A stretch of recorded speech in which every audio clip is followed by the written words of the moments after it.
Hola, muy buenos días. Bienvenidos a todos a la red de investigadores latinoamericanos en administración y gerencia. Nuevamente, nuestro tema de desarrollo endógeno, y esta oportunidad tenemos dos ponentes especiales, el doctor Rubén Castillo, el doctor Eduardo Ortigosa, quien tiene unos temas muy específicos dentro del desarrollo endógeno como referente en el análisis de las propuestas viables en la nueva realidad post-pandemia. Home Office, Economía 4.0. Hoy domingo 13 de junio estamos aquí presentes, quien les habla la doctora Neida Ibáñez desde Venezuela, el doctor Rubén Castillo desde Venezuela, el maestro José Pineda Ruiz, y están desde Italia el maestro José Ignacio Anceno, y desde México el doctor Guillermo Marín, el doctor Eduardo Ortigosa, la doctora Berta Estrada, el doctor Miguel Mujica, y desde Estados Unidos la doctora Evelyn Martínez. Bien, con esto que les quiero decir a ustedes que disfruten el tema y el programa del día de hoy de tópicos de interés gerencial, y les dejo en manos del doctor Miguel Mujica Areorma. Adelante, doctor Miguel. Buenos días a todos. Muchas gracias, doctora Neida Ibáñez, como directora general de la REC y del Centro de Investigación de la Pequeña y Mediana Empresa de la Facultad de Ciencias Económicas y Sociales de la Universidad de Carabobo. Muchas gracias por sus palabras iniciales. Vamos a iniciar esta actividad de acuerdo a las modalidades que hemos establecido, con dos interesantes presentaciones relativas al tema que estamos estudiando en las últimas semanas. Vamos a iniciar en primer lugar con el doctor Rubén Castillo, que nos trae una presentación bien importante, bien interesante, titulada El desarrollo endógeno, propuestas viables en pospandemia. Seguidamente, al terminar o finalizar, el doctor Rubén Castillo también nos trae una interesante investigación localizada o presentación localizada titulada Gobernanza de la región fronteriza México-Estados Unidos, caso Ciudad Juárez, El Paso.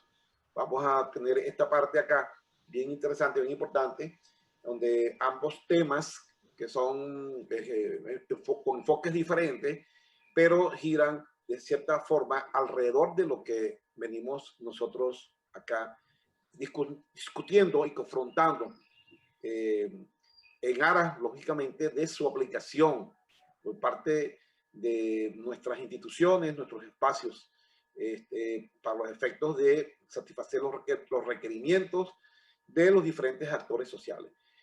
A continuación, vamos a iniciar con el doctor Rubén Castillo. Adelante, doctor Rubén Castillo. Buenos días a todos. Muchísimas gracias por esta nueva oportunidad de hoy domingo que nos reúne acá de manera, aunque sea de manera virtual, para conversar sobre estos tópicos que hemos venido desarrollando en las últimas semanas. Bueno, el tema que nos ocupa, que hemos venido conversando sobre lo que es el desarrollo endógeno como referente en el análisis de la propuesta viable en la nueva realidad post-pandemia, lo que es el trabajo en casa y la economía 4.0. Realmente las teorías del desarrollo han ido evolucionando, ¿no? Desde que tenemos conocimiento, por lo menos escrito, de los aspectos que desarrolló Jenofonte en su tema sobre economía, donde básicamente prácticamente desarrolla teorías sobre cómo manejar una hacienda. Obviamente no vamos a entrar en muchos detalles por razones de tiempo de la teoría del desarrollo antiguo. Ya para eso incluso profesor el doctor Wilfredo Camacaro, la doctora Neida Ibáñez y mi persona, de hecho publicamos un texto sobre esos aspectos de teoría del desarrollo en la época antigua. Sin embargo, nos vamos a concentrar básicamente en el siglo XX y lo del siglo XXI. Y la concepción del desarrollo en la economía, primero se caracteriza por su heterogeneidad y no unicidad alrededor de un conjunto de planteamientos diversos. Los pioneros pensaron como objetivo principal de la política económica la consecución de altas tasas de crecimiento. Y entre ellos, algunos de ellos, que los nombro, Singer, Irma Adelman, Raúl Previs, David Rostor, Ragnar Nors, Min, Arthur Lewis y Gunnar Myrdal, entre otros, asimilaron el crecimiento económico con desarrollo. O sea, bastaba con que un país tuviera altas tasas de crecimiento para decir que estaba desarrollado. Obviamente esto con el tiempo demostró que no era viable, que no era resultado. No era el resultado del desarrollo cuando surgieron países petroleros, como el caso incluso de Venezuela, con altas tasas de crecimiento, pero con niveles atrasos desde el punto de vista social. Entonces, no conjugó esa teoría. Y más reciente, Amartya Sen introduce otros elementos sociales para medir el desarrollo económico, como la expectativa de vida, la educación, etc. Y esos elementos son considerados hoy en día en el Índice de Desarrollo Humano de las Naciones Unidas.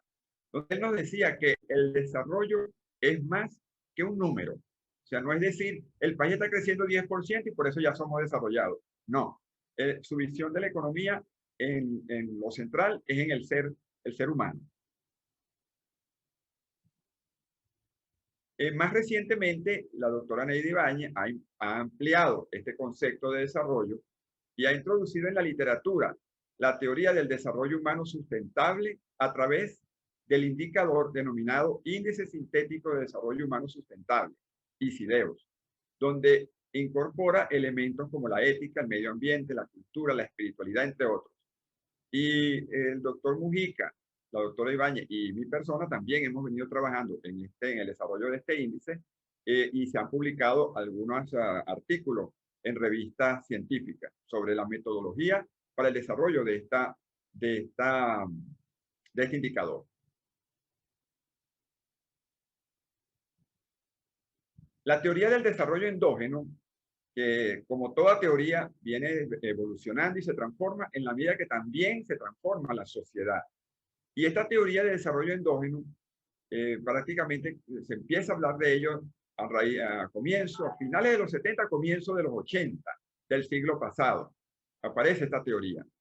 Y esta interpretación surge de la necesidad de encontrar una noción de desarrollo que permita actuar para lograr el desarrollo de localidades y territorios atrasados, tal como lo plantearon autores como Friedman, Douglas y Vázquez Vaquero, entre otros.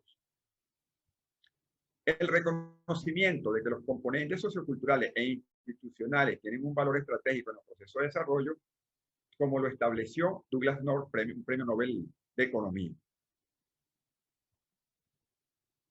Esta nueva realidad, ahorita en la pospandemia, que todavía estamos en pospandemia, nos llevó a que el confinamiento por la cuarentena lo que hizo fue reducir, incluso para reducir los riesgos de contagio del virus SARS-CoV-2, que es que genera el COVID-19, lo que ha logrado y ha generado es una reducción en la riqueza de las naciones y de prácticamente todo el planeta. Y estas cifras que ustedes ven ahí publicadas por el Banco Mundial hablan de un decrecimiento en el mundo de un 4.3%. De las economías avanzadas, un 5.4%. Y así sucesivamente podemos ver incluso América Latina y el Caribe casi un 7% en caída en su producto. Y ya vamos a ver más adelante a Venezuela que llegó a una caída del 30%. Viendo ya un poco más hacia nuestra región, a Latinoamérica, vemos a Argentina que tuvo una caída en su producto en casi un 11%, Brasil 4.5%, México 9%. Y ahí vemos todos los países de América Latina, cómo fue su comportamiento, prácticamente todos, excepto Guyana, que tuvo un crecimiento importante, pero es producto de los descubrimientos de los yacimientos de petróleo que se están dando en ese país. Pero de resto, en toda la región hubo un decrecimiento en la generación de riqueza. En cuanto al contexto venezolano, Seguimos, Venezuela sigue con un proceso hiperinflacionario, ya lleva 41 meses en este proceso, lleva 7 años de caída del Producto Interno Bruto, lo que ha reducido la economía prácticamente a lo que es un quinto de lo que era en el 2013. El año pasado tuvo una caída en el producto de 30%, y este año se espera otra caída, donde todas las instituciones y los organismos que llevan estimaciones de cifras, incluyendo el Fondo Monetario y otros, estiman también otra caída este año. Se mantiene la dificultad para acceder a los mercados financieros globales producto de las sanciones a las que es sometida algunos funcionarios del gobierno de Venezuela. Incremento de la pobreza, se habla ya de un 96% de la población en estado de pobreza, según la encuesta de condiciones de vida que desarrolló la Universidad Católica Andrés Bello el año pasado. Las reservas internacionales de Venezuela se mantienen en 6.3 mil millones de dólares, los cuales prácticamente mucho de ello, más del 70% es en oro. Sin embargo, no puede ser utilizado producto de las sanciones que recaen sobre los organismos públicos y funcionarios públicos de Venezuela. El 75% de las operaciones comerciales ya se transan y se pagan en dólares. A pesar de que no es una moneda oficialmente aceptada en Venezuela, no es una moneda de curso legal, sin embargo, de facto está, la mayor parte de las operaciones se transan y se pagan en esta divisa. Actualmente persisten fallas en los servicios públicos como energía eléctrica, fallas de combustible, la dificultad que hay para adquirir gasolina, gasoil, diésel, incluso ha generado aumentos en los precios de los productos comestibles, de los productos alimenticios. ¿Qué retos tenemos a nivel global para esta nueva realidad? Primero, a nivel global tenemos una transformación y aceleración a gran escala de la digitalización y la forma en que la gente trabaja y aprende. Y un ejemplo es lo que estamos haciendo hoy en día. ¿Cómo nos podemos conectar a través de procesos digitales? La enseñanza, los procesos de enseñanza ahora son prácticamente, todos son virtuales, lo cual ha venido y aún después de la pandemia se estima que muchos de esos procesos no se van a retirar, sino van a permanecer. Hay una redefinición o va a haber una redefinición de las cadenas de proveedores. Y esto ocurre precisamente en la generación del virus y lo que vimos en el mes de marzo, el bloqueo del canal de Suez por un barco. Cayó en el canal y bloqueó prácticamente el 25% del comercio mundial en una semana. Esto hace que las grandes organizaciones y las grandes empresas tengan como prioridad ver hacia lo local y regional. Y ahí es donde yo también comentaba en el congreso al que hizo referencia el doctor Mujica, el congreso que desarrolló entre el 3 y el 4 de junio de este mes, la Universidad Simón Rodríguez junto con el Colegio de Licenciados de Administración. Yo les comentaba que Latinoamérica tiene una ventaja y que en esta redefinición de las cadenas de proveedores, porque las grandes consumidores como Estados Unidos, Canadá, Europa, van a mirar sus inversiones hacia zonas más cercanas a sus centros de consumo. Y ahí es donde nosotros podemos tener la disposición para atraer esos capitales, generar la riqueza, generar empleo que puedan producir divisas por las exportaciones hacia esos centros de consumo. Tenemos una gran oportunidad que debemos aprovechar. Hay un mayor compromiso hacia el cuidado del medio ambiente y esto es fundamental para el desarrollo y mantenimiento del planeta, y hay una incorporación cualitativa y cuantitativa del capital intelectual de la empresa mediante la readaptación de los puestos y tareas de trabajo que se considerase necesario realizar. Y hoy en día se puede ver que los niños de hoy, dentro de 20 años, estarán ocupados en empleos que hoy no conocemos nosotros. Es así el nivel de velocidad exponencial como se ha venido transformando todos estos puestos de trabajo. Hoy vemos, y yo lo comentaba en el Congreso también, hoy vemos cómo empresas como por ejemplo la empresa que más taxis tiene, no dispone de ni un taxi, y la empresa que más hoteles tiene no tiene ni un hotel, o la que más reserva de hoteles tiene y no tiene ni un hotel, y estos son Uber y Booking, por ejemplo, que son ejemplos de cómo el capital intelectual toma liderazgo, y ya no es aquellas grandes empresas como General Motors, Procter, Toyota, que a mediados del siglo pasado y finales del siglo pasado eran líderes. Ya esas empresas ya hoy han sido sustituidas o reemplazadas en cuanto a al ranking de valoración internacional en las bolsas de valores del mundo, han sido reemplazadas por empresas como Amazon, Google, que es Alphabet. Ustedes pueden revisar la bolsa y van a ver que los 10 primeros en puestos son empresas prácticamente de reciente creación, empresas con nuevas tecnologías prácticamente. Las naciones desarrolladas avanzan rápidamente hacia lo que es la revolución de la inteligencia. Las grandes industrias del futuro no serán las de manufactura, sino las de mentefactura. Y es lo que le comentaba. Ustedes hoy en día pueden revisar el ranking de las 10 primeras empresas y todas son empresas que tienen que ver con el desarrollo de inteligencia, de conocimiento.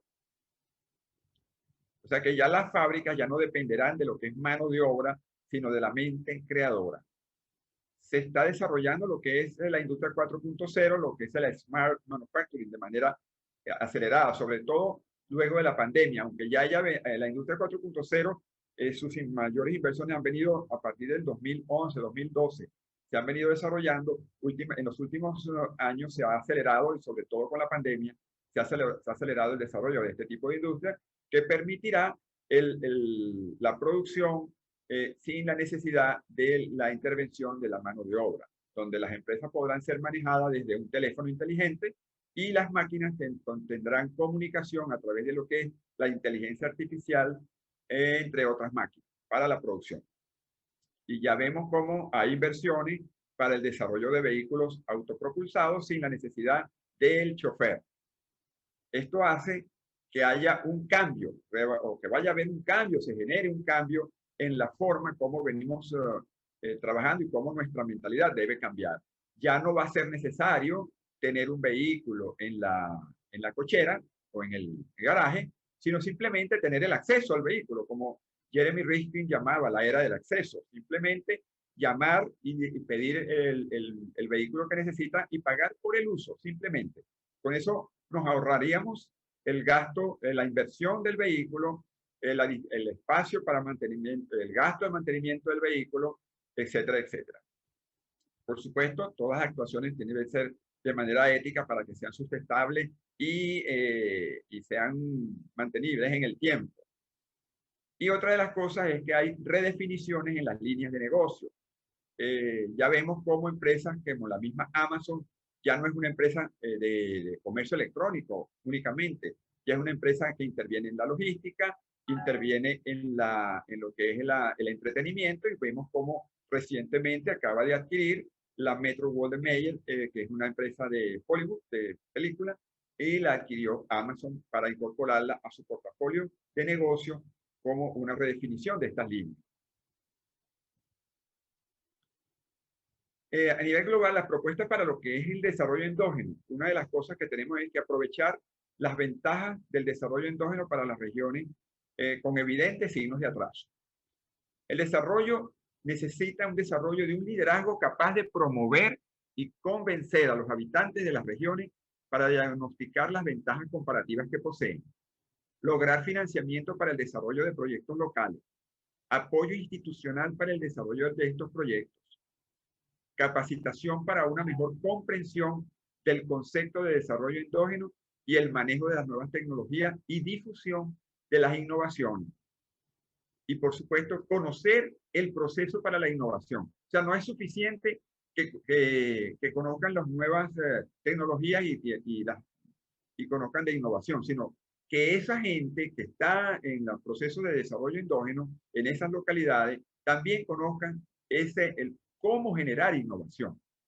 Recordemos que la innovación se puede generar de manera aleatoria o planificada. Entonces, esos procesos tienen que conocerlos para que sean aprovechados en estas regiones y puedan desarrollarse. A manera de conclusión, por ya llegando al tiempo, tenemos que los procesos de desarrollo están condicionados por factores culturales y sociales como el espíritu de trabajo, la educación, la capacidad emprendedora y la tolerancia. Entre factores económicos como la capacidad de ahorro para la inversión y acceso a las fuentes de financiamiento. Y factores institucionales como las normas que regulan las relaciones entre las personas y las organizaciones del territorio, como lo vemos como dimensión institucional. Y por supuesto la dimensión ética. La capacidad creadora del hombre le ha permitido desarrollar los mecanismos económicos, sociales, tecnológicos, ambientales, éticos, espirituales e institucionales que promueven y abren la puerta al aumento de la productividad. Todo esto con un fin último, su felicidad, la felicidad del ser humano. Entonces, tenemos oportunidad. Muchas gracias. Bien, cuando el doctor Mujica amablemente me hizo la invitación de poder compartir los temas, la verdad las cosas que me emocioné porque eran un mundo de temas. Afortunadamente o desafortunadamente, para propósitos de profundización de la investigación, cada tema tiene una serie de variables que a la hora de intentar hacer un cruce, esto se vuelve un verdadero monstruito, cosa que realmente apasiona porque le da uno pie para querer investigar más todavía.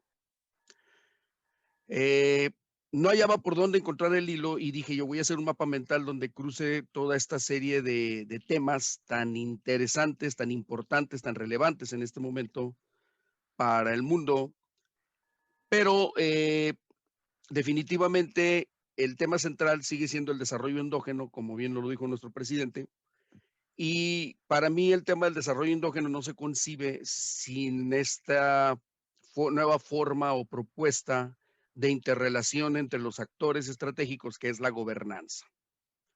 El tema de la gobernanza cae a colación también con el inicio de todas estas pláticas que tuvimos nosotros allá en el principio, o al menos cuando yo tuve el honor, el privilegio de ser invitado a pertenecer a esta honorable asociación, a esta honorable red de investigadores, del tema de la triple hélice que decía el doctor Mujica atinadamente ya brincó a la quíntuple hélice.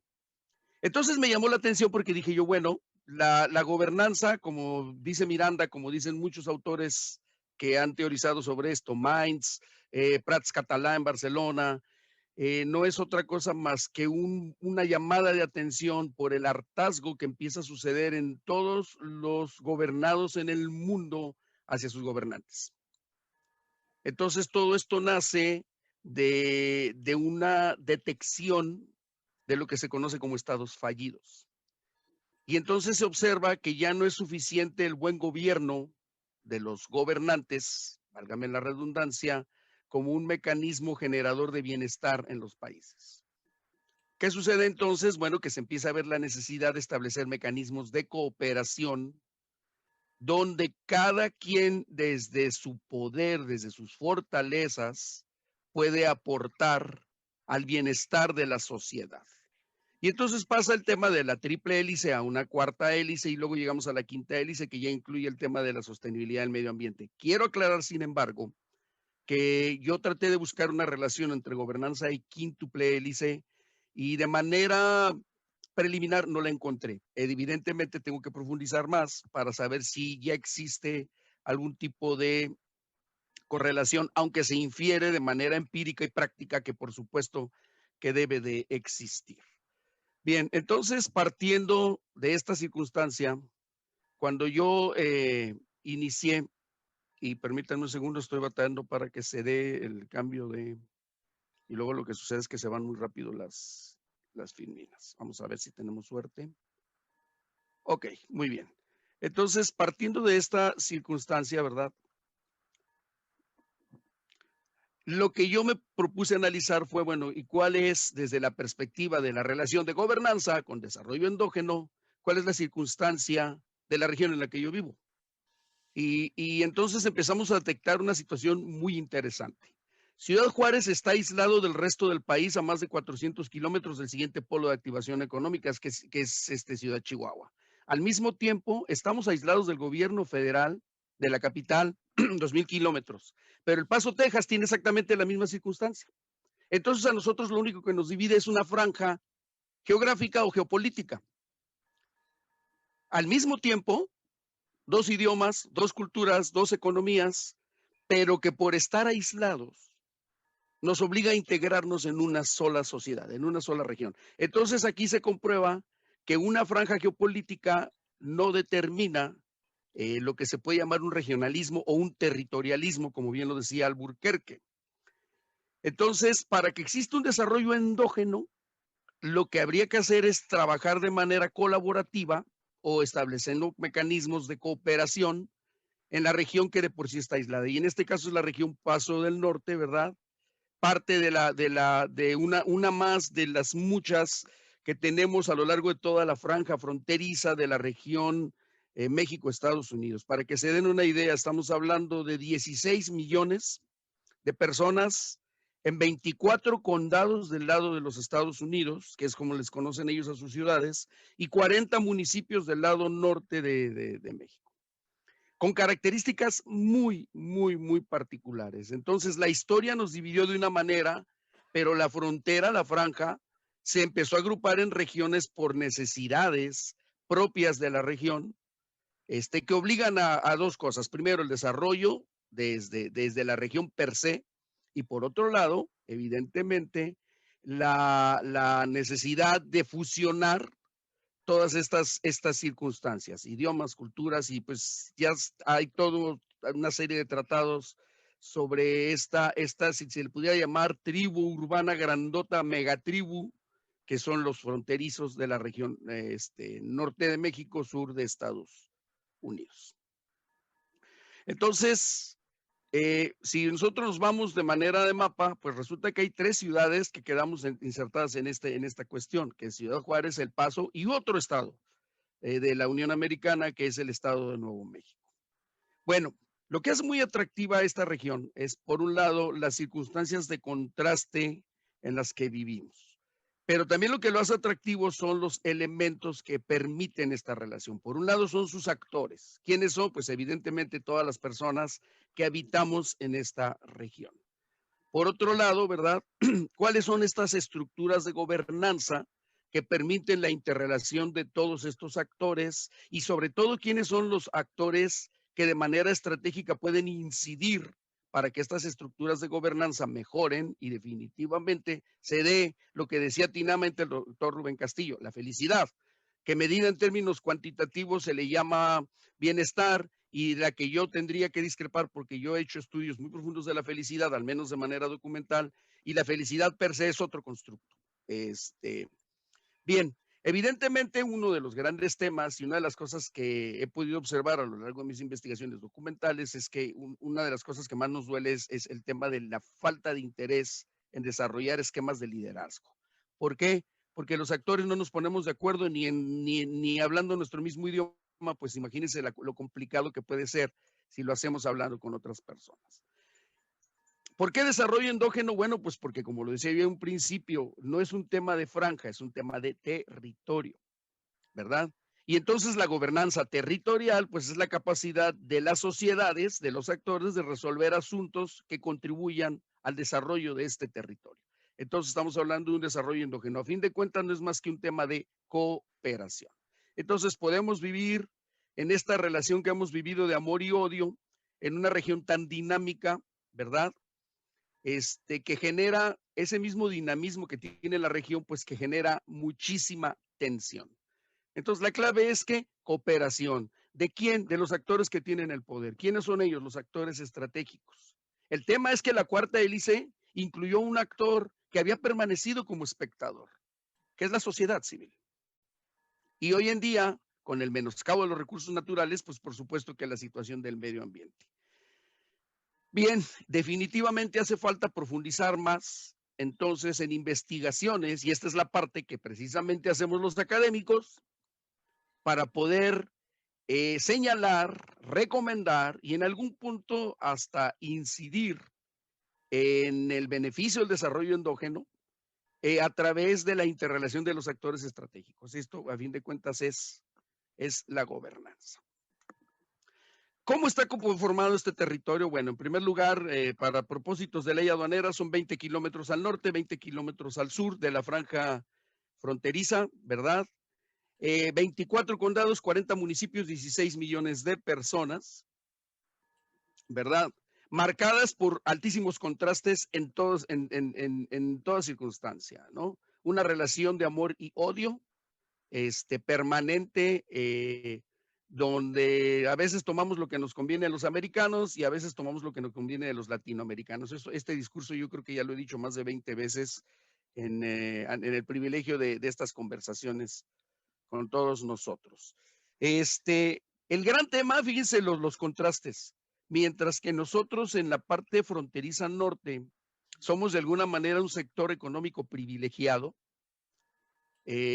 la parte de Estados Unidos que pega con nosotros es una de las regiones más pobres de los Estados Unidos de Norteamérica, pero curiosamente son más ricos que nosotros. Entonces, es interesante porque, por ejemplo, si ustedes se paran a ver desde Ciudad Juárez, la frontera norte, esta es la vista que ustedes tienen. Cuando nosotros vamos manejando, y el doctor Mujica ya lo sabe, me lo podrá corroborar, esta es la vista que tenemos nosotros de la frontera norte. Y esta es la vista que tienen los americanos de nosotros. Y curiosamente, así como nos ven, somos una de las regiones más ricas del país. Claro, evidentemente les estoy hablando de la orilla, les estoy hablando de esta parte que colinda. Curiosamente y de manera experiencial, les voy a decir algo todavía que da más risa. La gente más rica de El Paso, Texas, tiene vista en las montañas y tiene vista hacia la zona más pobre, por no decir paupérrima, de Ciudad Juárez, que es la zona del territorio que nosotros conocemos como Anapra. Entonces, pues evidentemente llegan, escuchan de la violencia y pues la piensan 2 veces los americanos antes de cruzar. Y nosotros, que estamos viendo permanentemente la otra vista, adivinen por qué tenemos también, tan solo de Ciudad Juárez, el gran sueño de cualquier juarense de tercera generación es ver cómo emigra a Estados Unidos. Yo ahora mismo tengo a mi hijo viviendo en Alemania, elucubrando cómo le va a hacer para que su hijo nazca en Estados Unidos. Mi nieto, que por cierto quería celebrar con ustedes la llegada de mi primer nieto. Bien, entonces evidentemente, ¿verdad? Las variables que se demandan, que se requieren para el desarrollo de una buena desarrollo endógeno, pues tiene que ser la gobernanza, el territorio, los actores estratégicos y evidentemente el liderazgo que tengan. Entonces, pues es muy importante, por lo tanto, abordar este vacío que existe en estudios que profundicen más, que no se queden a nivel documental. Hace mucha falta estudio, trabajo de campo, ¿verdad? Yo ya empiezo a encontrar algunos investigadores del Colegio de la Frontera Norte que están abordando estos temas de manera muy atinada, cosa que me felicito porque son colegas y me emocionan con la idea de poder subirme en este barco, ¿no? Bien, situación de la pandemia. Hoy en día, y este es un artículo que acabo de revisar, apenas del 2021, ¿verdad? Se habla de la refronterización con la pospandemia. ¿Qué es lo que está sucediendo? Bueno, nosotros tradicionalmente habíamos trabajado de manera autónoma. La región se había empezado a manejar con actores locales que medio interactúan, medio no interactúan. Seguimos apostando a la maquiladora, a la prostitución y a la droga como métodos principales de vivir, ¿verdad? Por ahí se nos queda también actividades serias, legales, áreas de oportunidad que no hemos estudiado más, como es el tema del turismo médico, como el tema del ocio y evidentemente el comercio, ¿no? Pero entonces, resulta que ahora que el gobierno estatista federal de los 2 países voltea con el tema de la pandemia y paraliza la actividad, lo que hacen es empezar a intervenir. Y entonces, ¿verdad? Lo que antes era autonomía con un mecanismo descentralizado, ¿verdad? Pues ahora resulta que se vuelve centralizado. Con el tipo de gobierno que tenemos nosotros en nuestro país, que hace una crítica de manera velada, porque no lo hace de manera directa a la globalización, bueno, se cae en el soberanismo, ¿no? O Trump en su discurso, ¿cuántas veces dijo convendría cerrar las fronteras, ¿no? Y evidentemente se perdió la oportunidad de que los actores estratégicos aquí trabajen a través de estrategias pospandemia que pueden existir, pero que ahora están siendo vigiladas celosamente por los dos gobiernos. Entonces, de alguna manera, dice un dicho, mucho ayuda al que no estorba, y en este momento creo que ese es un tema que habrá que reflexionar, ¿verdad? Hay muchos temas por los que estamos unidos, no todos son buenos, ¿verdad? Desafortunadamente, el otro gran tema, la otra agenda pendiente que tenemos nosotros es que somos el punto de cruce, por un lado de que vendemos droga y por otro que por aquí entra la mayor cantidad de armas a este país. Entonces, evidentemente nuestra ciudad es una ciudad de riesgo, es una ciudad en la que nunca sabe uno qué le va a pasar. No hace ni mucho, 4 o 5 días, enfrente de mí se estacionó una camioneta, se bajó un tipo con un arma y yo pensé que ya no la contaba, ¿no? De manera vivencial. ¿Quiere decir que que Ciudad Juárez no es una ciudad buena para vivir? Por supuesto que sí lo es. Entonces, estos son temas, ¿verdad?, que definitivamente también la academia necesita profundizar, pero por razones, pues hasta de seguridad no le entramos muy bien, ¿no? Entonces las preguntas, ¿cómo impacta el comportamiento de los actores estratégicos? ¿Cómo se distingue la influencia de los estilos de liderazgo de los actores estratégicos que tenemos? ¿Cómo afecta esto la estructura de gobernanza? ¿Y cómo se valora la repercusión de la conformación del territorio sin la intervención de los gobiernos centrales, con la oportunidad de generar mecanismos innovadores en la pospandemia para poder ahondar más en temas de investigación, ¿verdad? El tema de la gobernanza, bueno, pues es un tema que incluso llama a los reflectores, pues, de organismos tan poderosos, ¿verdad?, como las Naciones Unidas, ¿verdad?, el Banco Mundial. Y ese es otro de los temas con los que yo me he encontrado con los investigadores de esta ciudad, que muchos de ellos en esta situación antiestatista no quieren intervenir porque dicen ellos, con razón o sin razón, ¿verdad? Dicen, hay un dicho que te decimos en México, que el que busca encuentra, ¿verdad? Que realmente a veces el Banco Mundial, el Fondo Mundial, el Fondo Monetario Internacional, pues han tratado de influir más como mecanismos de arbitraje y donde nos echan para enfrente toda la variable poder. Entonces, ¿cuál es la tarea pendiente que tiene la academia a manera de cierre con esta actividad? Primero que nada, necesitamos entender los intereses de cada uno de los actores, incluyendo los no estratégicos. Hace falta mapear la relación entre las nuevas variables, la gobernanza y la quíntuple hélice, por ejemplo. Y finalmente, la más importante, y yo creo que esta es la que nos llama a los reflectores a todos. Y ahora sí voy a hablar de mi experiencia personal. Yo creo que la academia necesita lo que en términos de inglés se le conoce como apalancamiento o leverage. La realidad de las cosas es que en estas relaciones de poder, la academia está muy débil.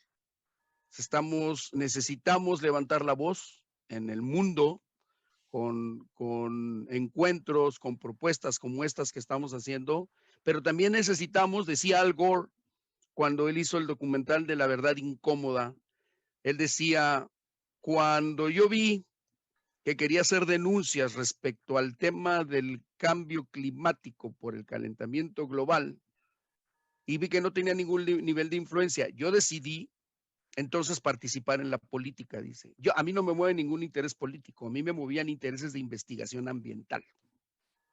Creo que esa es quizá la tarea más importante que tenemos los académicos en el mundo.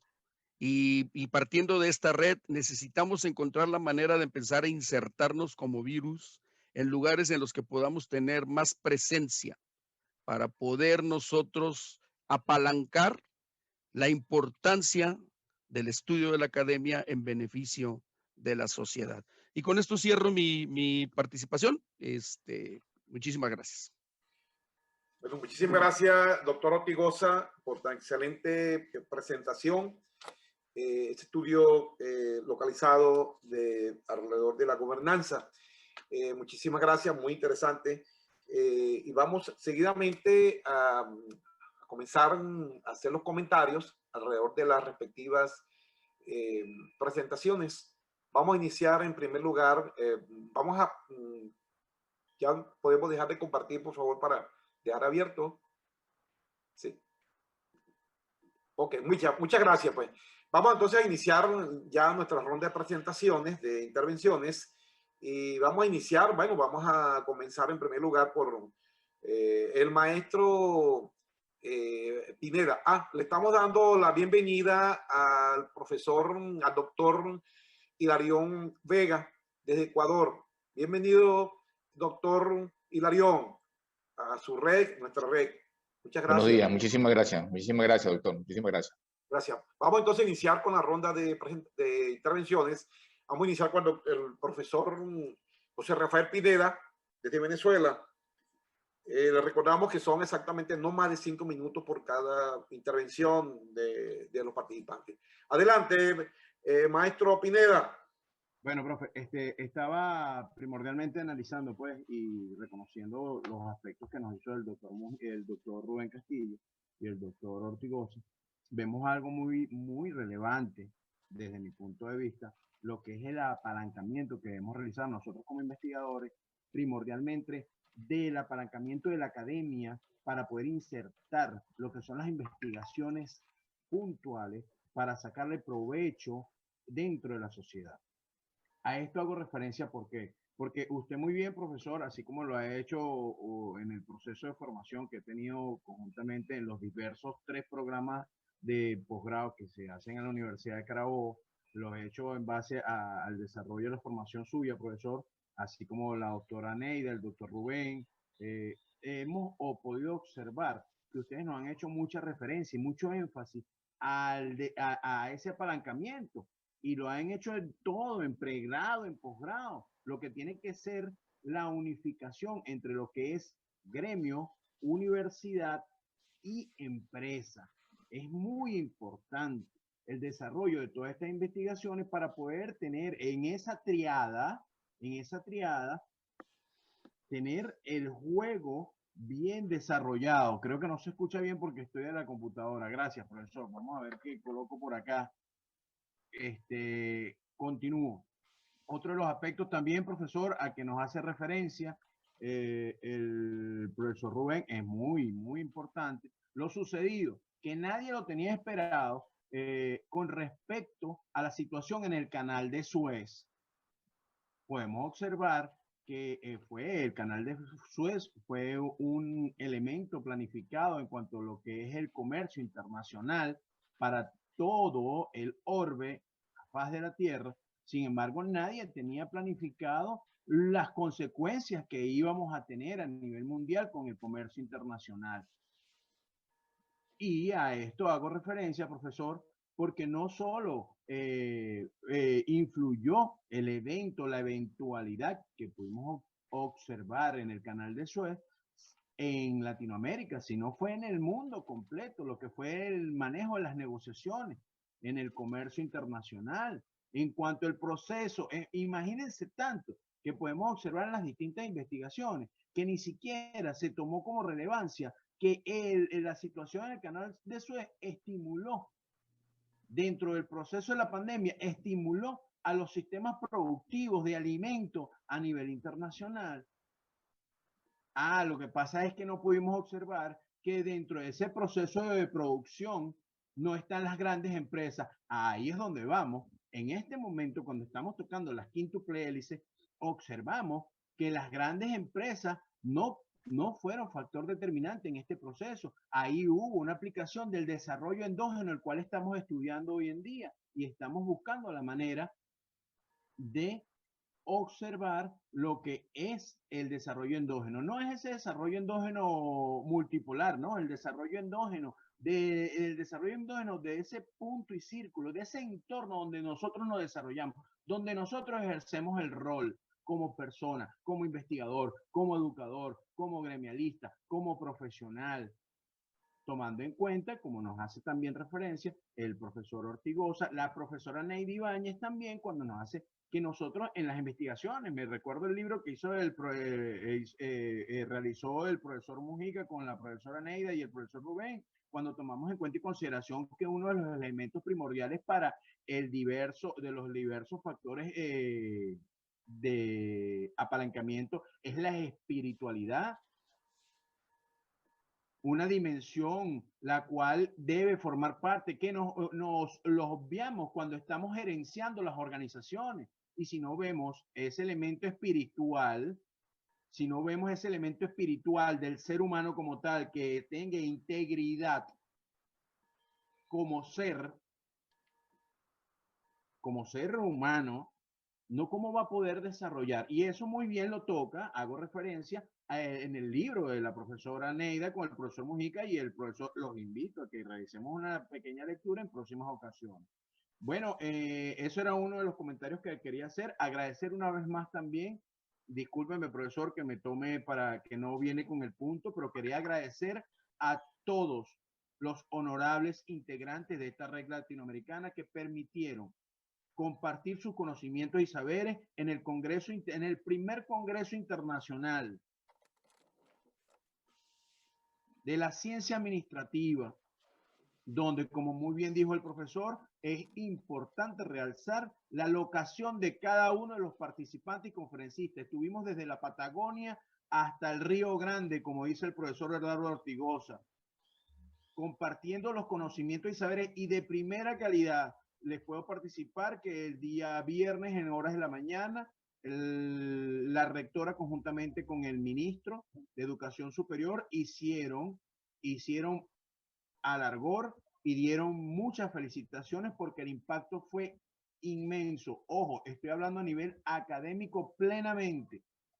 Nadie esperaba que se diera este evento y muy agradecido por el impulso que me da, como siempre, mi maestro, el profesor, el doctor Mujica, conjuntamente con cada uno de ustedes, por compartir ese conocimiento. Y ese es uno de los mayores apalancamientos, como estamos viendo, como dice el profesor Eduardo Piosa y como dice el profesor Rubén Castillo. El apalancamiento tiene que ser con la participación masiva de nuestro conocimiento y nuestros saberes activos. Y de ahí salieron muchos lazos que se están multiplicando. Profesor, no me quiero extender más, estoy cumpliendo con el tiempo debido, como bien nos ha señalado. Agradezco, muchas gracias. Y le dejo pues, como siempre, el Colegio Licenciado de Administración con la puerta abierta, que es la casa de ustedes. Feliz mañana para todos. Muchísimas gracias, profesor Pineda, por sus palabras y por su intervención. Vamos seguidamente a proceder con el comentario del doctor Guillermo Marín.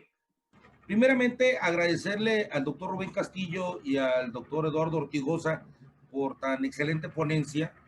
Por supuesto que hay mucho que hablar. Lo que me llevo del doctor Rubén Castillo, algo que comentó él muy bien, es un error de los países, sobre todo los países latinoamericanos, el querer medir el progreso de un país a través de las variables macroeconómicas solamente.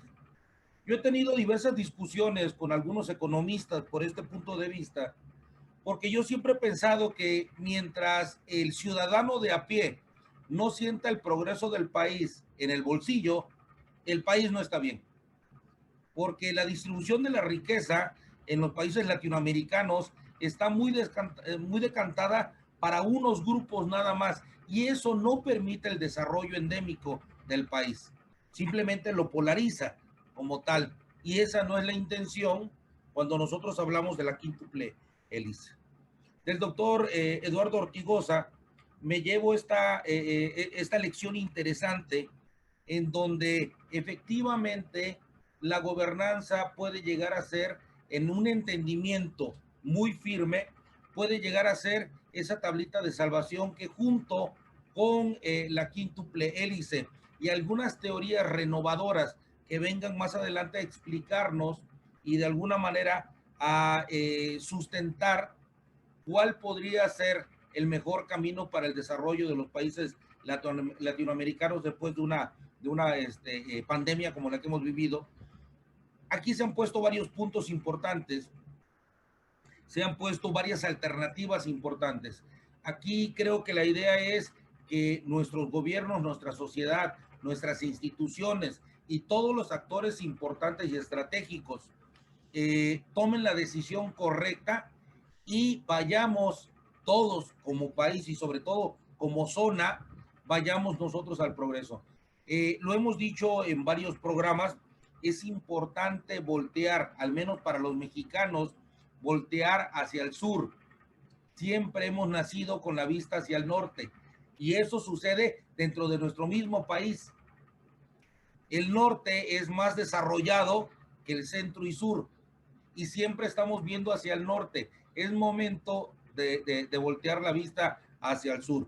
Hasta la Patagonia hay un mundo de oportunidades para desarrollarnos, para hacer convenios, para poder buscar esa unión, no solamente una unión económica, sino una unión de pensamiento, de ideología, que nos ayude como región a salir adelante. Muchísimas gracias a todos. Muchas gracias, doctor Guillermo Marín, por su excelente presentación, al fijar criterios en relación a los aspectos localizados, los aspectos globalizados, bien interesante, y esa apreciación suya de ese sentir a voltear la mirada hacia el sur, que es bien importante, porque forma parte de nuestro, vamos a llamarlo, a definirlo, nuestro a modo de subcontinente, que es, juntos seríamos más fuertes en esa integración, que lleva muchísimos años ese intento de integración, y para eso estamos nosotros acá, como tal, como impulsores de nuestro espacio que poco a poco se ha ido consolidando. Diríamos nosotros, sin ningún alarde político, ahora somos más, porque poco a poco se nos está integrando nuestro equipo, se ha ido ampliando la participación, y eso es bien interesante, con todos sus modos diferentes de pensar. Vamos entonces a continuación a oír la opinión de nuestro colega profesor, investigador, desde Italia, a ver su perspectiva, qué tal nos visualiza, siendo el dual, nacido en Latinoamérica, pero con raíces italianas, y entonces tiene los dos modos. Adelante, maestro Nacenciano.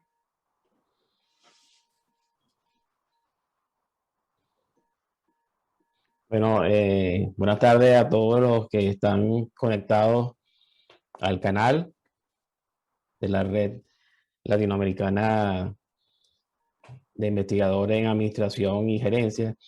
La parte que me corresponde hablar hoy, que yo he analizado, es la parte del home office, el smart working, como se conoce aquí, laboro ágil.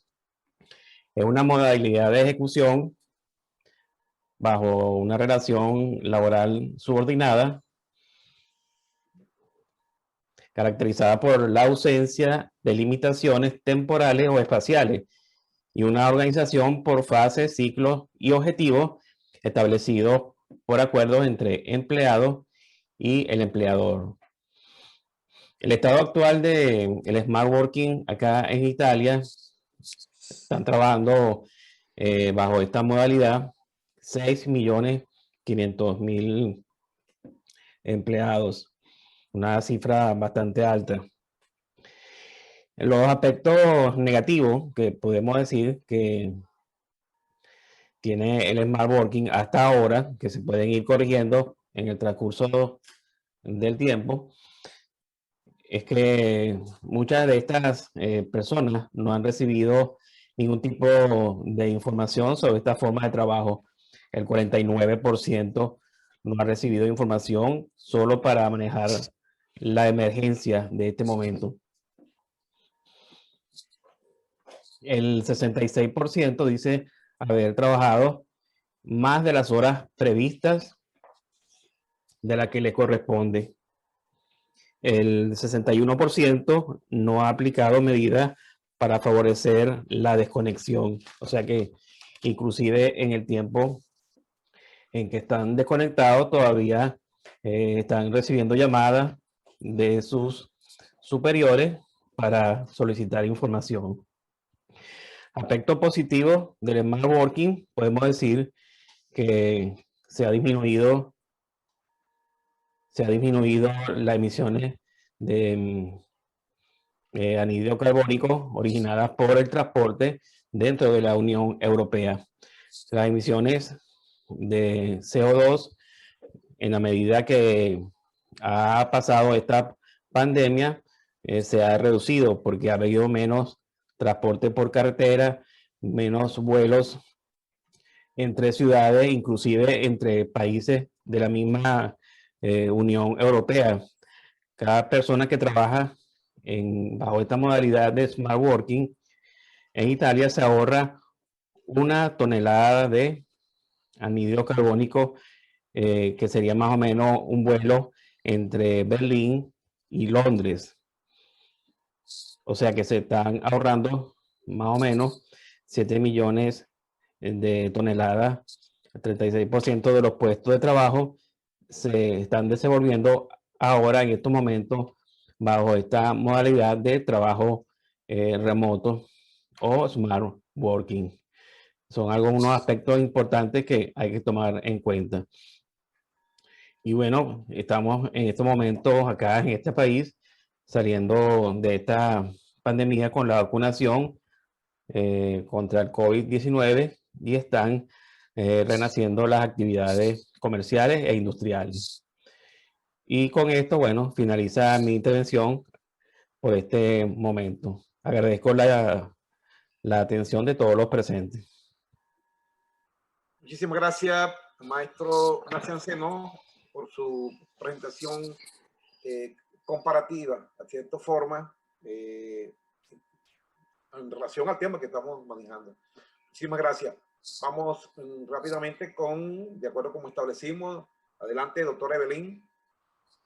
Bueno, muchas gracias por la oportunidad y realmente muy satisfecha de las exposiciones tanto del doctor Castillo como del doctor me olvidó el nombre,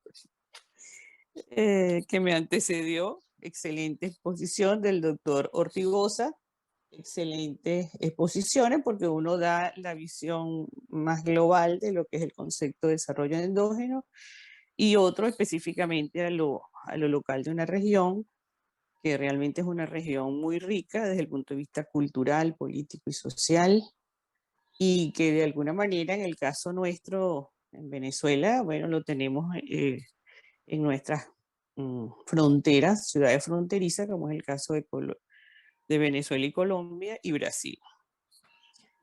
Bueno, yo voy a ser bastante puntual en el análisis, recordando un poco por qué surge el desarrollo endógeno. Recordemos un poco que el desarrollo endógeno es una corriente, es una postura, es una teoría que de alguna manera da respuesta entre los años 80 y 90, con todo lo que es el desarrollo local, el desarrollo regional, fuertemente impulsado, sobre todo en regiones, en países como Inglaterra, Estados Unidos. Empieza a hablarse mucho de y por supuesto la América Latina, tenemos una gran experiencia por la CEPAL, pero es el agotamiento de un modelo. Fundamentalmente el modelo que ya se había venido estableciendo por muchos años, porque ese modelo de desarrollo ya tenía agotamiento para dar respuestas a lo que todos han expuesto desde el punto de vista social, desde el punto de vista ambiental y desde el punto de vista de mayor impacto, que es la disminución de la pobreza, que es el tema que me apasiona y que es el tema que yo he trabajado por muchísimo tiempo. Lo trato de explicar por esta vía porque en el caso post-pandemia, aquí se están presentando fenómenos bien interesantes. El Banco Mundial, por ejemplo, ya comienza a hablar que el crecimiento, por ejemplo, de un país que fue fuertemente castigado por la pandemia, como es el caso de China y como es el caso de Estados Unidos, Los niveles de crecimiento no van a ser los esperados, pero va a crecer. Y va a crecer de alguna manera significativa en relación al año 2019, del año 2020. Y esto es bien interesante, bien importante, porque no es lo usual que después de un proceso de pandemia, bueno, la recuperación de los países pueda ser tan rápida. Como fue de rápido la respuesta de una vacuna en un periodo muy corto. Es evidentemente que el proceso tecnológico está dando una respuesta en muy cortos tiempos en situaciones realmente adversas a las que se le presenta a la sociedad. Asimismo, nosotros estamos viendo que los procesos de desarrollo están buscando alternativas donde le dé viabilidad a todo lo que ya conocemos desde hace muchos años los economistas, que es la necesidad de la calidad de vida de la población. Y evidentemente el modelo neoclásico se quedaba muy corto para dar respuesta a la sociedad. Por eso se trata de buscar un proceso de crecimiento territorial desde los espacios territoriales, con procesos de desconcentración, con manejo institucional que permita las normas del juego para desarrollar toda la actividad productiva y de esta manera tratar de superar el problema de la pobreza, es decir, mayor inclusión social, mayor comprensión con el problema de ambiente, tiene que ver desde la participación de lo local, lo más cerca del ciudadano. ¿Por qué? Porque eso es una manera de ver los problemas globales resueltos desde lo local. No hay manera de resolver los problemas ambientales si no le damos respuesta a los problemas muy locales que tiene el ambiente, en esos grandes problemas que nosotros estamos involucrados desde el punto de vista ambiental. Bueno, esa visión la toca muy bien el profesor Castillo cuando plantea, bueno, algunos elementos como son lo que algunos políticos lo están utilizando de una forma que a lo mejor la compartimos o no, que es el término de felicidad.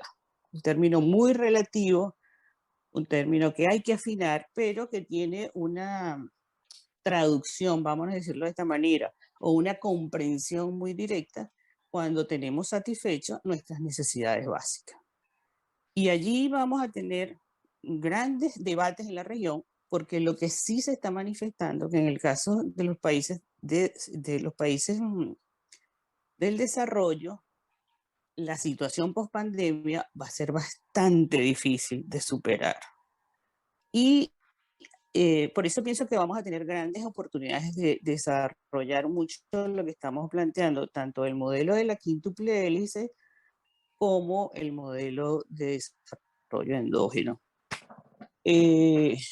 No, en este momento las cifras que se están manejando de pobreza, de desigualdades, de inclusión en el sistema educativo, es realmente alarmante. Es decir, por un lado estamos hablando de que la gente va a interactuar de una manera muy activa, muy eficiente, y por otro estamos hablando de que la mayoría de los países de la región tienen grandes deficiencias simplemente con el Internet.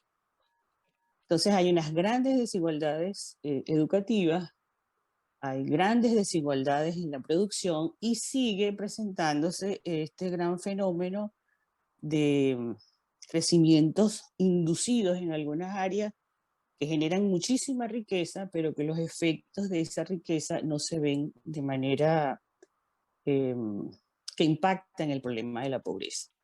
Entonces, yo creo que este modelo de desarrollo endógeno puede ser una gran alternativa para nosotros desarrollar propuestas con trabajos de investigación, por supuesto, que puedan ver desde lo local. Nosotros, en el caso tenemos bastante experiencia en esa área, tratar de desarrollar localidades que por sus ciudades pueden generar niveles de crecimiento en esa región, pero se requiere de la parte de la voluntad política y por supuesto del financiamiento oportuno. Gracias, Miguel Mujica, doctor Mujica. Muchas gracias, doctora Evelyn Martínez, por su excelente intervención. Muchísimas gracias. Vamos a continuación con la doctora Neida Ibáñez de Castillo. Adelante. Muchísimas gracias a todos los investigadores que han participado en el día de hoy. Muy dinámica, de verdad, la participación ha sido excelente. Nos ha dejado mucho en el día de hoy. Fíjense que esto me ha llevado a una reflexión que quiero compartir con ustedes con respecto a qué es lo que está sucediendo y lo que puede suceder después que pasemos esta pandemia. Muy bien, nosotros conocemos el concepto de desarrollo endógeno, pero ¿qué está sucediendo en esa, digamos, dinámica de cambio de esta nueva realidad? La nueva geografía de territorio en el desarrollo endógeno, la nueva geografía física está cambiando a una geografía virtual, dando origen entonces a asociaciones de territorios virtuales, donde el crecimiento no está en función, como le decía el doctor Castillo, de los antecedentes a la ciencia de desarrollo, no solamente del Producto Interno Bruto, sino que está en función del conocimiento. Y ese bienestar, como decía el doctor Ortigosa, está en función de valores. Y es allá donde vamos entonces a la subjetividad, en perfecta recursividad, y ello requiere unos nuevos marcos cognitivos. Y es allí lo interesante de esta situación, porque estamos pasando, y no es nada fácil, pasar de un paradigma a otro. En este caso, desde el punto de vista de investigaciones, estamos pasando una investigación de paradigma positivo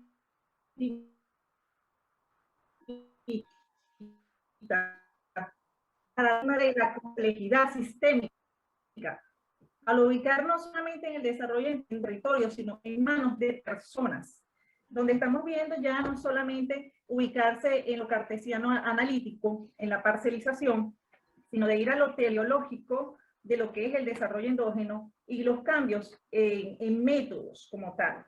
Fíjense que haciendo un recuento rápidamente del concepto de desarrollo endógeno y qué es lo que miden, Vázquez Barquero destaca 3 dimensiones: la económica, la sociocultural y la político-administrativa. Fíjense que ese es el paradigma positivista, la medición. Sergio Buarque habla de un proceso endógeno en pequeñas unidades territoriales, se ubica solamente en territorio, capaz de generar dinamismo y mejoría de la calidad de vida. José Arocena enfatiza ya en el papel de los actores y de su identidad en la cultura.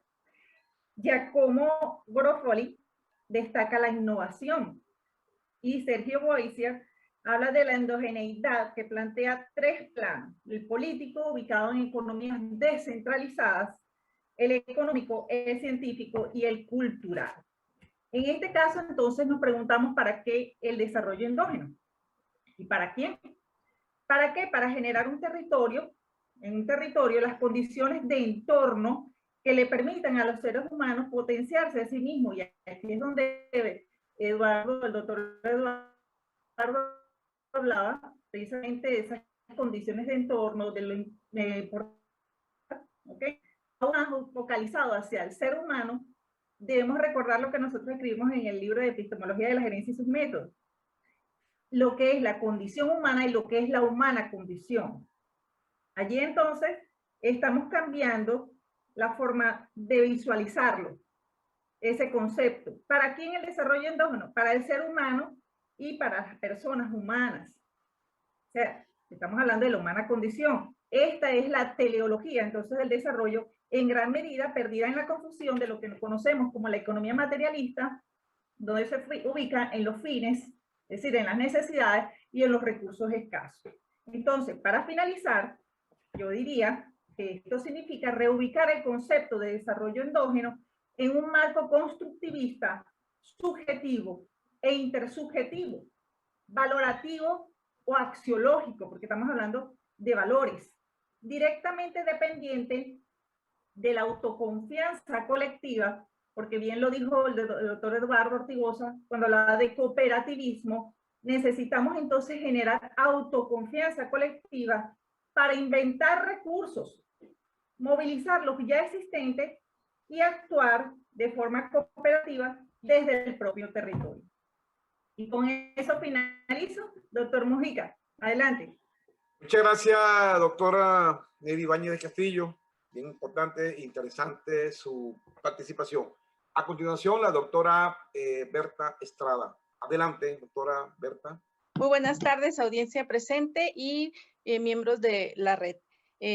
Mi participación la voy a asociar a las exposiciones del doctor Castillo y el doctor Ortigosa en función del papel del Estado o del gobierno como variable en esta teoría del desarrollo endógeno, ¿sí?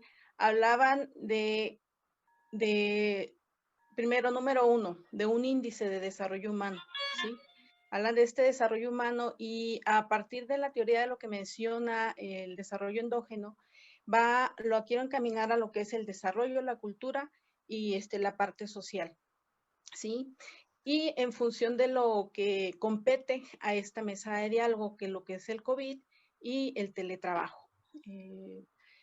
Es triste, como mencionaba, el nivel de pobreza que se ve y que se mencionó a nivel de Latinoamérica, ¿sí? No obstante, si lo asociamos a las demandas del teletrabajo hoy en día por pandemia, vemos desde el contexto de México que tiene sus limitantes y estas limitantes van en función de que México, de acuerdo a la Organización Internacional del Trabajo, paga un 50% menos que son los trabajos presenciales. Pero aunado a ello, también la Organización Internacional del Trabajo menciona que la complejidad o el alcance en términos de recursos económicos o de derechos económicos por parte de los habitantes, pues son menores a diferencia de otros países como Noruega o Singapur. Y ellos citan el caso de Ecuador, Perú, Chile y México en particular. Si esto lo asociamos, todos estos elementos, con lo que mencionaba la doctora Neida, en términos del ser humano, en términos del desarrollo humano y de la dignidad humana, aquí se debe de plantear estas investigaciones o estos tópicos en lo que la literatura del 2021 del COVID menciona. 3 elementos. Primero, el gobierno. Segundo, los empleadores. Y tercero, los teletrabajadores. Entonces, a partir de ahí, entra de que el gobierno en esta pandemia y en esta situación, déjeme ver cuánto llevo, en esta pandemia y en esta situación, el teletrabajo lo considera como un indicador de empleabilidad, puede ser. Los empleadores pueden considerarlo en términos de la reducción de costos o en términos de este modelo de organización flexible de las nuevas tendencias. Sin embargo, abordando lo que mencionaban sobre el índice del desarrollo humano sustentable, podemos hablar que estas alternativas que se mencionan del teletrabajo en México, pues ¿qué buscan? Buscan esa libertad del ser humano, esa libertad del individuo, y esto lo quiero asociar a la reflexión que hicieron inicialmente el doctor Castillo, que en dónde tenemos que ir hilando estos elementos para poder encontrar estas propuestas de acción, tanto para el gobierno, empleadores y teletrabajadores, que nos lleven a esta capacidad del ser humano, primero, de ser sostenible desde el aspecto del desarrollo económico y social y cultural, y es donde entra la cultura, ¿sí? Necesitamos ver estos lineamientos y principios legales en los que se fundamenta el teletrabajo.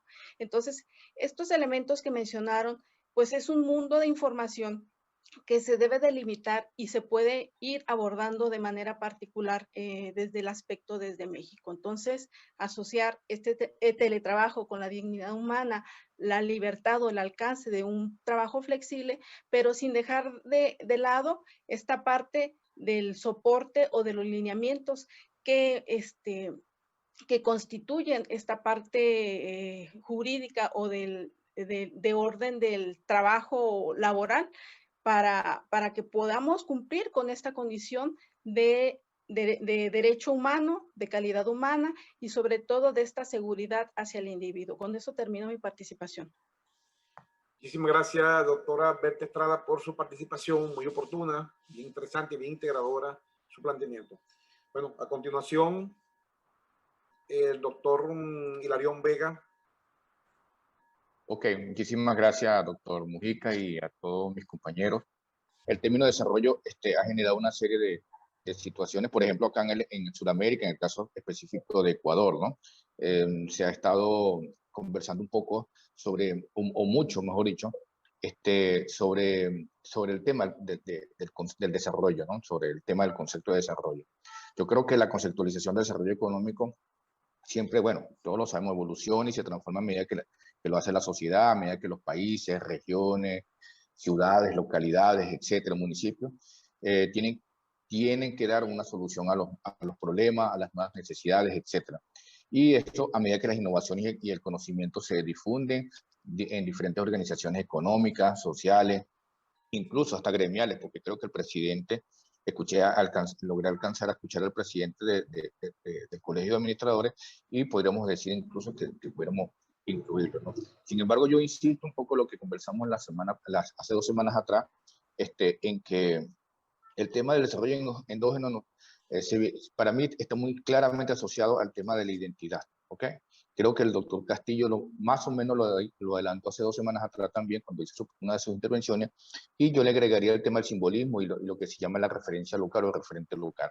En el caso específico del Ecuador, se incluyó en el texto constitucional del año 2008 y forma parte de uno de los principales apartados de la Carta Magna, el tema de la economía popular y solidaria, ¿ok? Y justamente se han creado una serie de leyes, reglamentos, directrices, etcétera, donde incluso las universidades públicas del Ecuador, tienen la obligatoriedad de tener una materia relacionada con este tema, el tema de la economía popular y solidaria.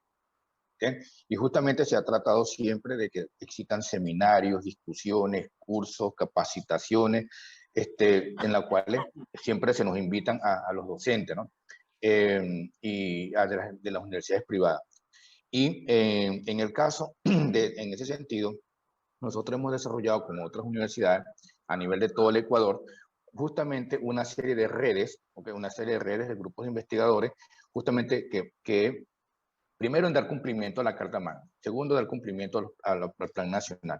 Y tercero, por supuesto, formar parte de esas redes integradoras entre universidades, donde el tema de la economía popular y solidaria, vinculado al desarrollo endógeno, garantice que el tema sea bien tratado, sea bien llevado, desde el punto de vista no solamente de la praxis, sino también desde el punto de vista de la discusión académica o del debate académico.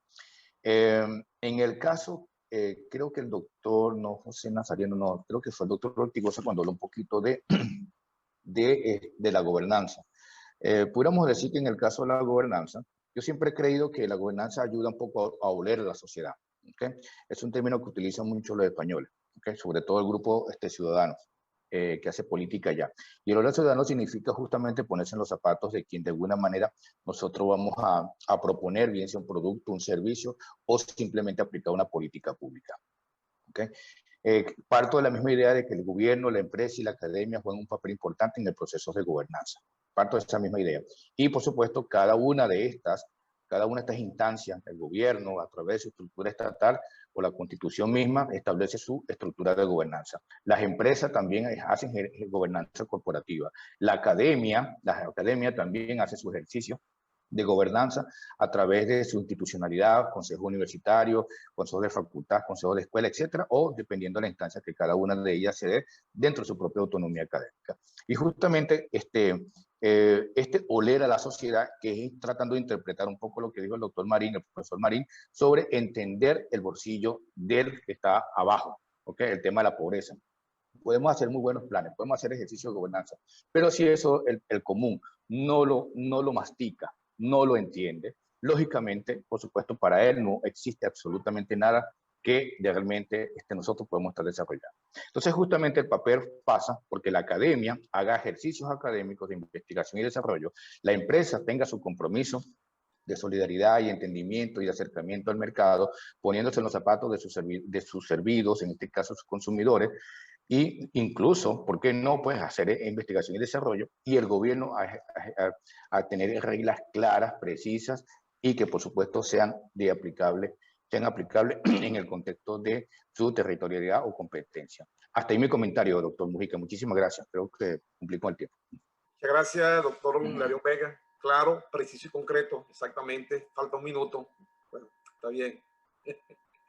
Lo vamos a bonificar posteriormente, ¿no? Por pronta respuesta. Muy bien. Muy bien. Seguimos adelante entonces con el doctor Ortigosa. Adelante, estimado doctor Ortigosa.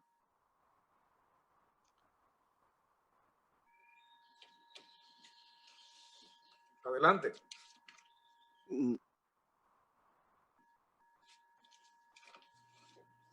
Ya, ahora sí, muchísimas gracias. Decía yo que no podía activar el micrófono, no sé si estaba controlado.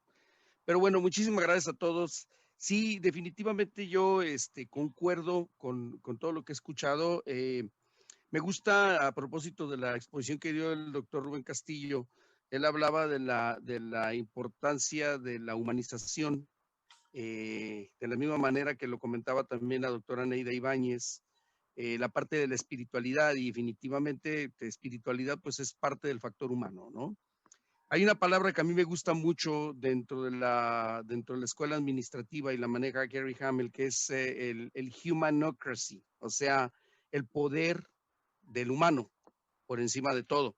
Definitivamente el tema de la gobernanza, como dice atinadamente el doctor Vega y el doctor Marín, si no llega a la sociedad, no va a servir. Ahorita comentaba el doctor Vega el papel de cada uno de ellos. Las propuestas que yo tendría, por ejemplo, sin embargo, hay que empezar a encontrar estas relaciones ganar-ganar. Necesitamos dejar como sociedad de pensar que los gobiernos nos tienen que mantener.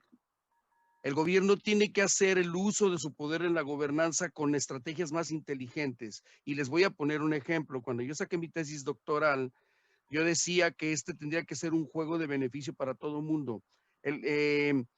Cuando hacía yo las investigaciones, lo que me encontraba era con que era más un tema de cooperación, no de recursos, sino de proveer facilidades. ¿Cuál sería el papel del gobierno? Pues, por ejemplo, darle créditos fiscales a las empresas, darles bonificaciones, quiero decir, para que a la empresa le resulte atractivo el tema a lo mejor de mejorar sueldos. Estoy poniendo un ejemplo hipotético, ¿ok? ¿Cuál es el papel del ciudadano? El del ciudadano es pagar impuestos, no evadirlos. Al menos voy a hablar del caso mexicano, que sí, yo creo que si investigo un poquito, quizás sea un tema de todo el resto del continente, el tema de la evasión. Entonces jugamos una espiral de bajada en lugar de buscar una espiral de salida. El empresario tendría que mejorar las condiciones del trabajador, pero también se tendría que ver beneficiado a través de estos estímulos fiscales. Entonces ya hablé del empresario, ya hablé de la academia. La academia tendría que trabajar en mecanismos que realmente les sirvan a las empresas, porque ahora les voy a hablar desde mi perspectiva de experiencia empresarial. La mayor queja que se observa tanto en el sector comercial como en el sector industrial es que no preparamos profesionistas en base al perfil de competencias que buscan las empresas. Luego, entonces, también la academia tiene un papel muy importante que jugar ahí, ¿verdad? Entonces, la única manera como esto se va a suceder es definitivamente cuando, primero que nada, definamos muy bien el territorio en el que nosotros nos queremos desenvolver. Una vez que tengamos definido eso, entonces ya podemos definir qué tenemos y qué nos falta. Una herramienta tan simple como un análisis FODA que nos diga, bueno, como territorio, como región, ¿a dónde queremos llegar? ¿Contra quién estamos compitiendo? ¿Para qué nos estamos conformando como un territorio?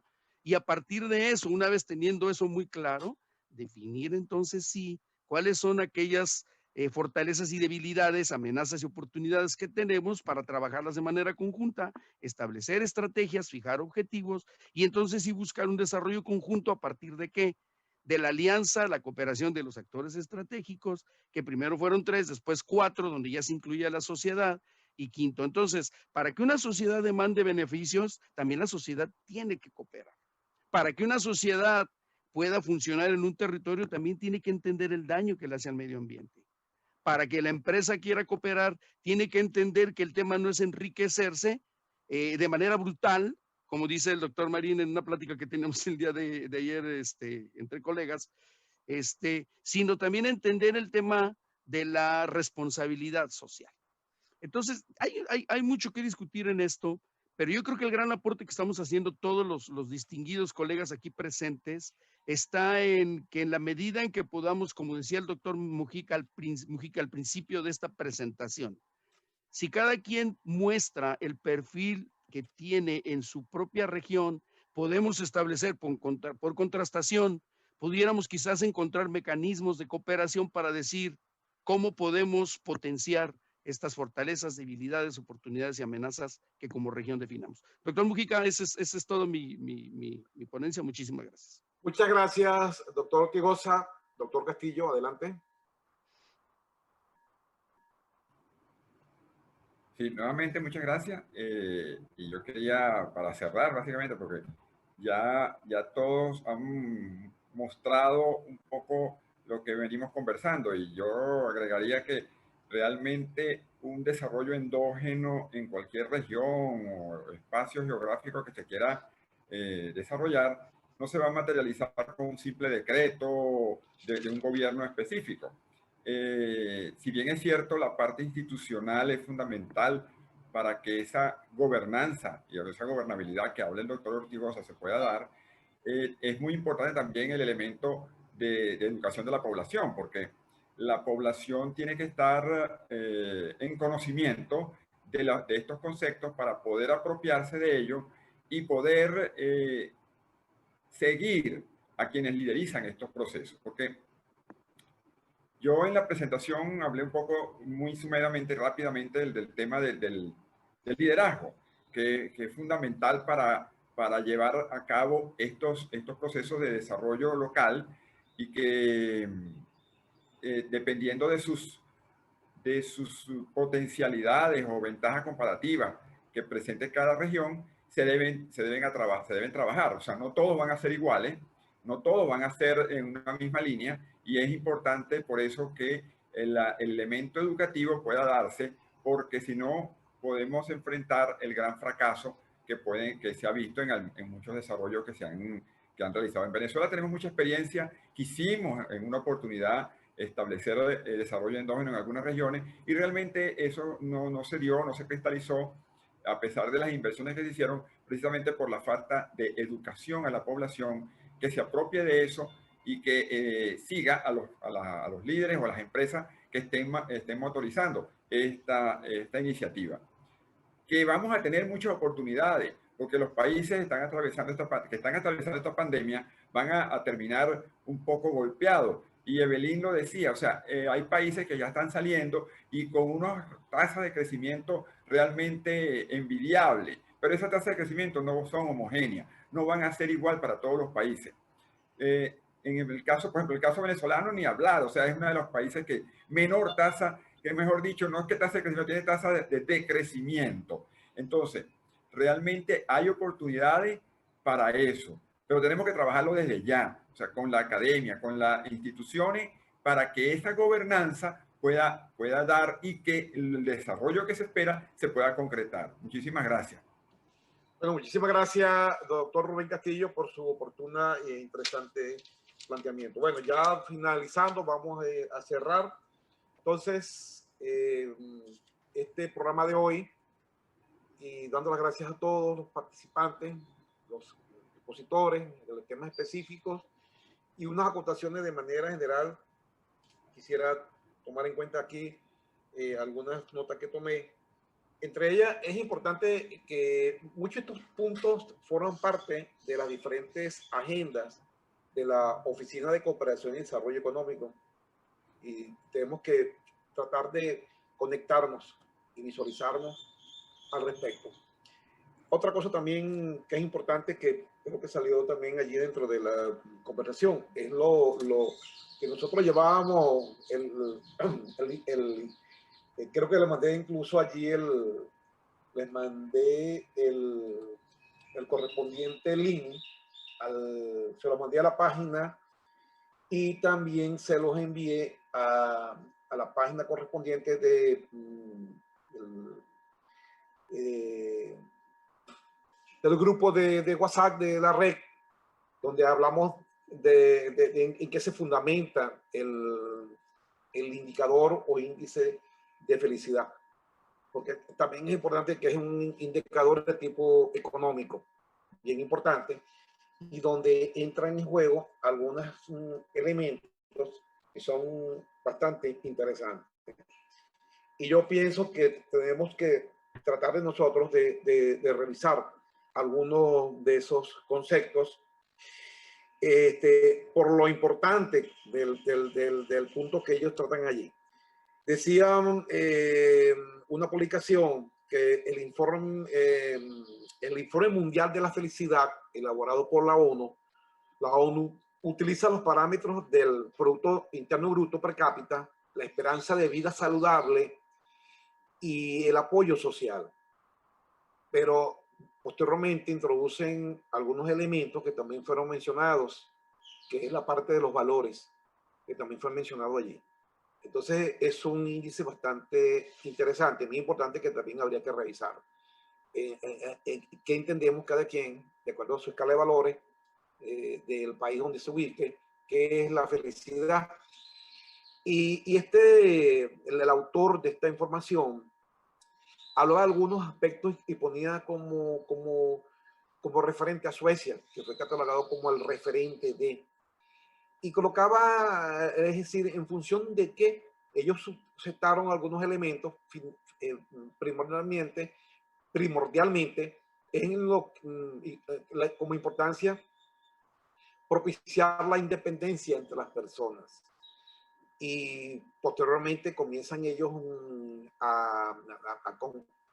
acotan algunos elementos, por ejemplo, que esto propició el individualismo, y que decía que, por ejemplo, en Suecia, la mitad de su población vive sola y el 25% de la gente muere en la más absoluta soledad, sin que nadie reclame su cuerpo ni sus bienes. Entonces estamos yendo una escala de valores muy diferente a la escala de nuestro contexto. Independientemente de las circunstancias, somos fundamentalmente hispanos, latinoamericanos. Tenemos una concepción de valores completamente diferente a los sajones, y de ahí parten algunos elementos que tenemos nosotros que considerar, las diferencias pues que tenemos nosotros con otros países, y es lo que nosotros visualizamos cuando a lo mejor hay ese anhelo para nosotros pertenecer a otro país o a otra región, y es lo que a lo mejor nos aleja de ese acercamiento que podemos tener a los iguales. Es decir, a los iguales me refiero a los que son como nosotros, y esa es una cuestión que ahí tenemos nosotros que visualizar. Esta es una acotación en relación a este índice de felicidad. Hace muchos años hay gente que tomó esto como a manera de burla, el índice de felicidad, ¿no? Y ahí salen una cantidad de anécdotas que, bueno, no están en el momento para contarlas. Posteriormente, cuando dejemos de grabar, posiblemente sí las contemos. Pero realmente es como también los organismos que se orientaban a la inteligencia. Hubo países que hace muchísimos años crearon ministerios de la inteligencia, y la gente también de eso se burlaron. Y en este momento estaba hablando, si en ese momento el doctor Rubén Castillo hubiese hablado de mentefactura, oye, hubiesen dicho, oye, ¿a qué te refieres, Rubén?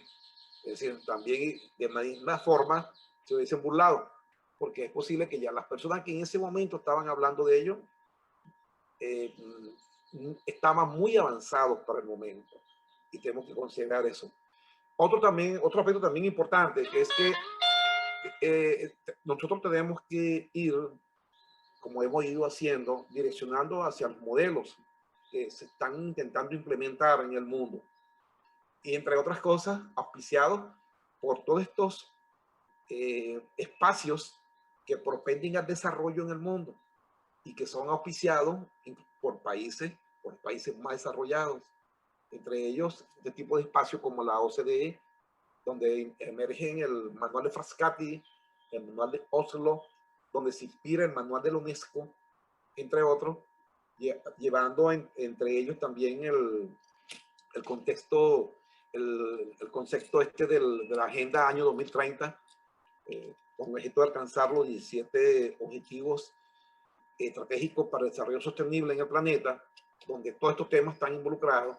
Entonces tenemos que orientarnos hacia allá, es importante. Y lo que decía al inicio, que también muy interesante, todos los temas estuvieron bien importantes, bien interesantes y muy profundos sus estudios, pero hago énfasis la importancia de conectar todas estas discusiones dentro del contexto de la problemática latinoamericana, incluso yendo un poquito más allá, en el caso de México, conectado perfectamente con Estados Unidos, porque es el estado que tiene al lado, Italia igual, como punto origen de parte de la población de Latinoamérica.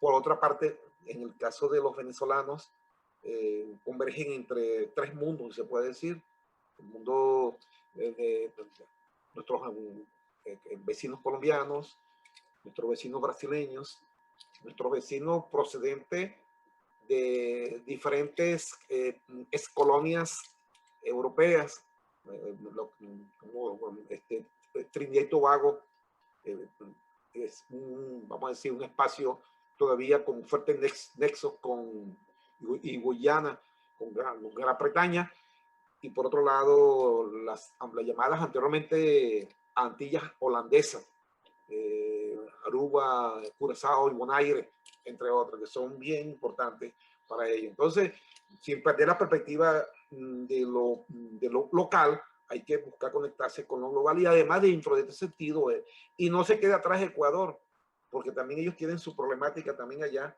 bien importante en cuanto a sus fronteras con los otros países que están alrededor, que en su momento han conformado el Mercosur.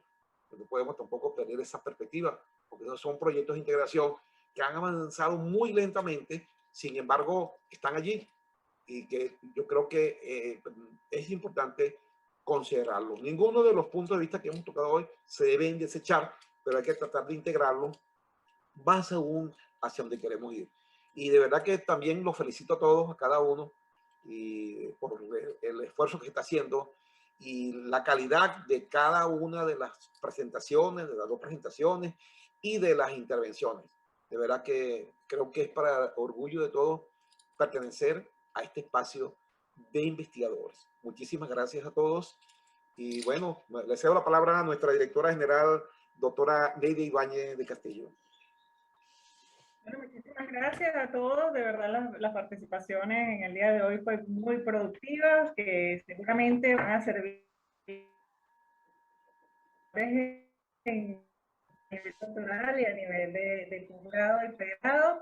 Y sí, vamos a tomar la palabra de que tenemos que utilizar esto como insumo para las clases que nosotros damos a nuestros estudiantes y incorporarlos, ¿no?, a nuestro ámbito académico en el punto de vista de redacción de artículos científicos, en lo cual quiero invitarlos a la próxima edición que va a salir en junio 2021 de la revista Estudios Gerenciales de las Organizaciones, tanto estudiantes como ustedes, investigadores y profesores, que pueden escribir, y que estamos recaudando en este momento la cantidad de artículos, y que va a cerrar en el mes de noviembre de 2021.